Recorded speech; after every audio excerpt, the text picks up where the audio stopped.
Hello friends, welcome to Creative Medicine. In this lecture, we will learn about. Hello friends, let us now learn some important treatment points about treatment of diabetes mellitus. So first we will see the ideal goals in diabetes mellitus. So the fasting blood glucose level should be 90 to 130 milligram per deciliter. Postprandial blood sugar levels should be less than 180 milligram per deciliter. HbA1c should be less than 7. Blood pressure should be less than 130 by 80 millimeters of Hg. Then lipid profile should here LDL should be less than 100 milligram per deciliter, whereas HDL should be more than 40 milligram per deciliter. Triglycerides should be more than should be less than triglycerides should be less than 150 milligram per deciliter. So these are the main ideal goals for diabetes mellitus. Now how are you going to treat it? If you see the treatment, in treatment the goal of the treatment is to decrease the blood sugar levels. Okay, next to decrease the complications, that is acute complications should be decreased, and then you should also decrease the chronic complications. So if you see in the goal, first you should see lifestyle modifications. Okay, lifestyle modifications. Here in lifestyle modifications we should ask the patient to get adequate exercise and to decrease the carbohydrate and decrease fat in diet, and thus you should ask the patient to undergo weight loss, and this will improve the insulin. This will lead to improvement of insulin sensitivity.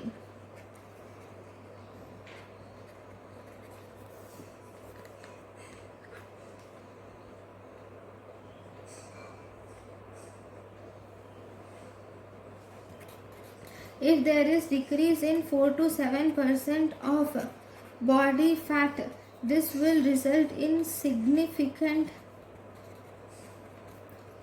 improvement of insulin in these patients. Okay, now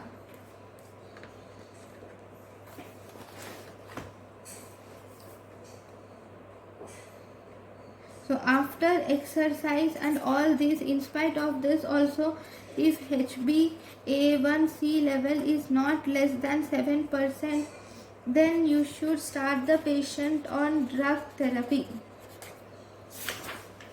So what are the list of oral hypoglycemic agents? Oral hypoglycemic agents, if you see,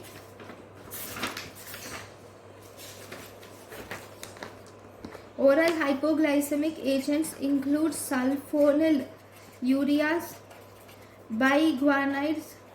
These include sulfonylureas, biguanides, thiazolidine diones.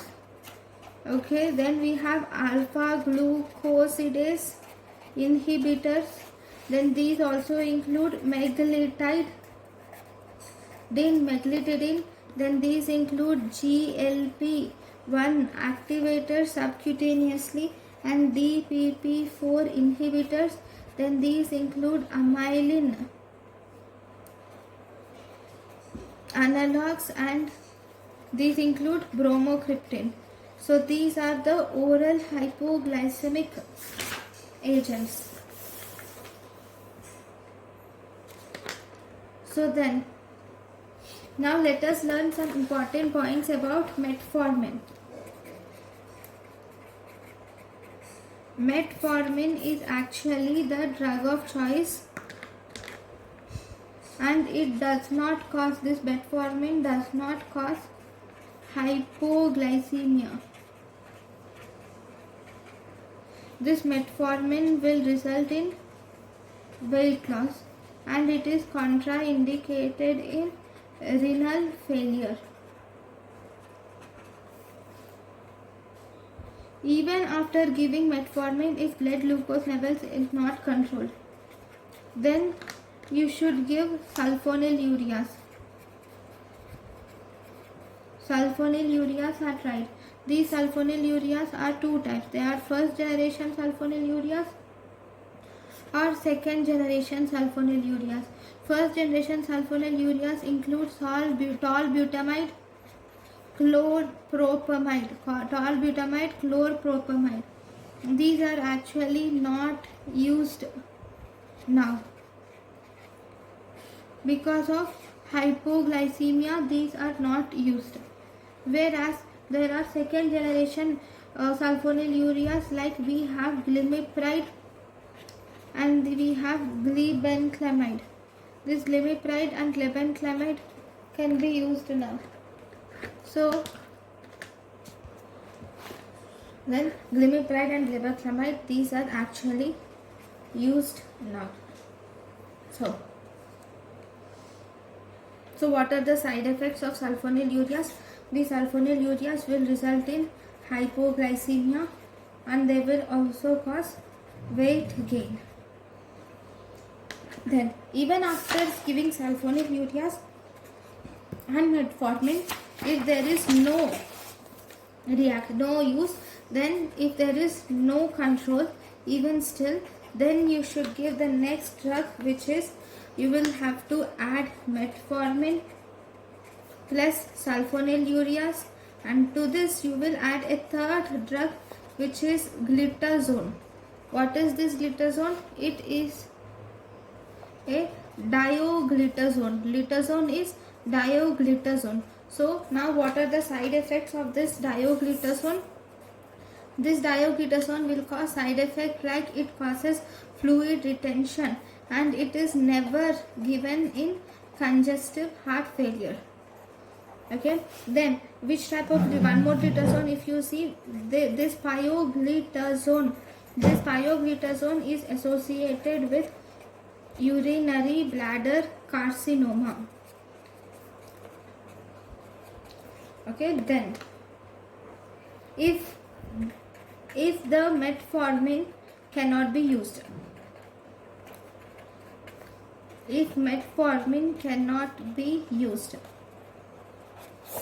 then what should you use? Then you will have to give GLP-1 analogs are given if metformin cannot be used.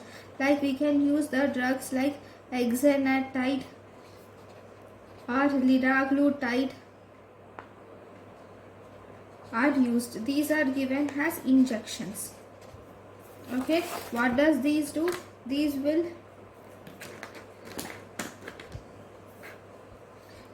GLP-1 analogs will increase the insulin and they will decrease the gastrointestinal motility. Next we can use the next group of drugs which are used are incretin mimetics. Incretin mimetics like GLP-1 analog or GIP. Okay, all these are actually metabolized by peptide 4. Metabolism occurs by peptide 4. Okay, so for incretins, that is GLP-1 analog and GIP, we can use DPP-4 inhibitors can be used. What are these DPP-4 inhibitors? They are sitagliptin and we have saxagliptin, and then we have valdagliptin. Okay, all these will inhibit the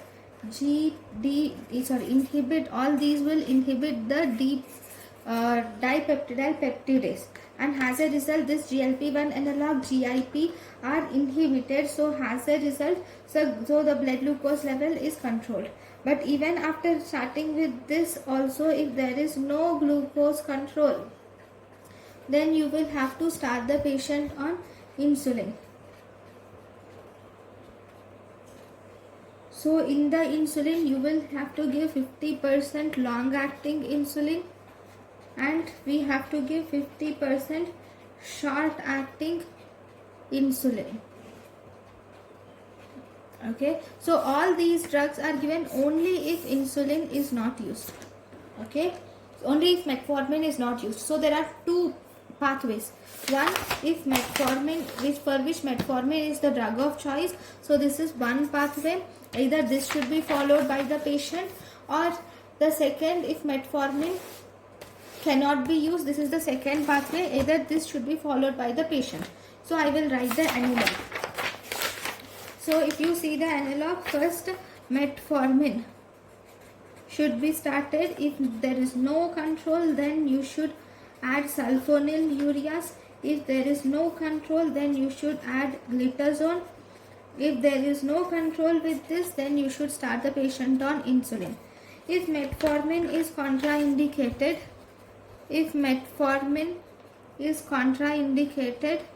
then you can give GLP-1 or GIP analogs. Okay, plus DPP4 inhibitors are given. Even if it is not controlled, then you should start the patient on insulin. So we will see the types of insulin. So if you see the insulin types, insulin can be divided into one. We have ultra short acting insulin. If you see the ultra short acting insulin, we have to see the peak action and duration. Okay, first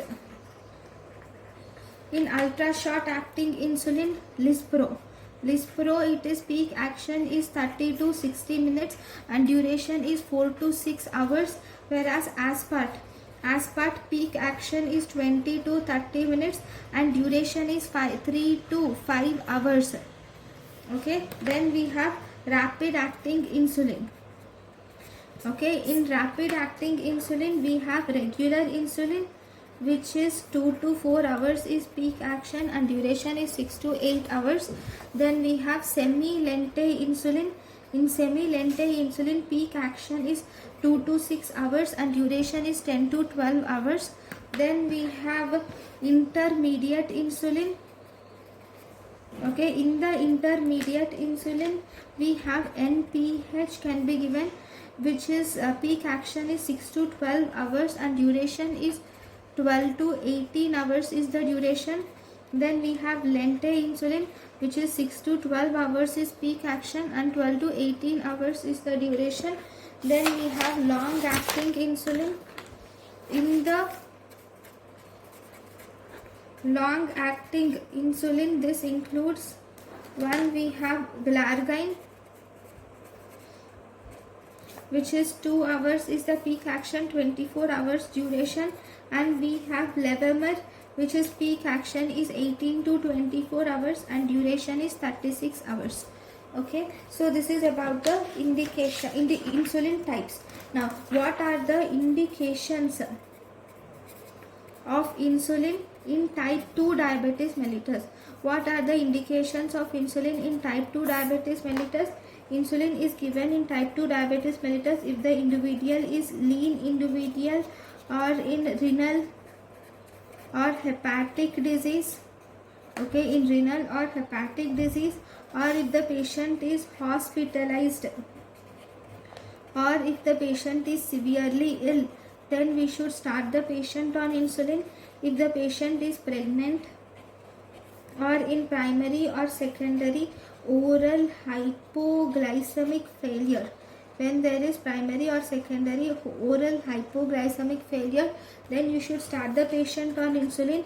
Or if the patient has any complications of diabetes mellitus like acute ketoacidosis,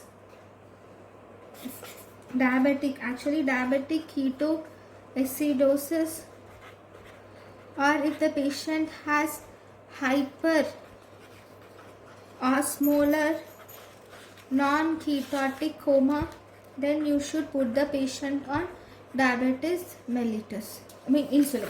Then you should keep the patient on insulin. So these are the indications of insulin. Thank you for watching. Thank you, and thank you for watching.